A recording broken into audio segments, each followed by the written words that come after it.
27.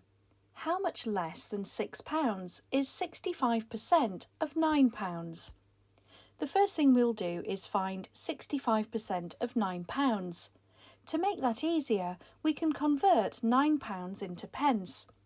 £9 converted into pence is 900 pence. To find 10% of that, we should divide by 10. 900 divided by 10 is 90. So we can now say that 90 pence is 10% of £9.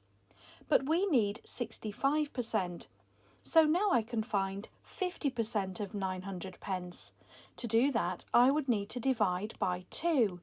This will find half of 900 pence, and that of course is 450 pence. This represents 50% of the total amount. The final thing to do is find 5%.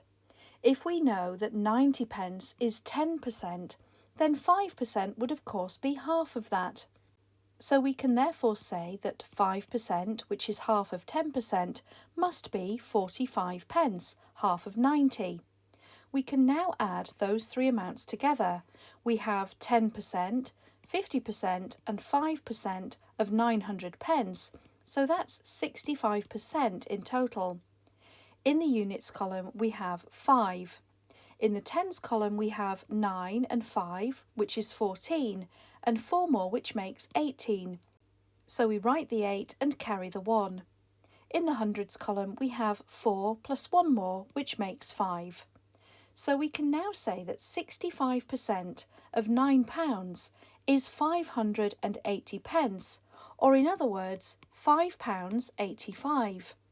We're asked how much less than £6 this is. To get from £5.85 to £6, I would need to add 15 pence. So the question asked, how much less than £6 is 65% of £9? We can therefore give option C as the right answer. 65% of £9, which is 585 pence or £5.85, is 15 pence less than £6.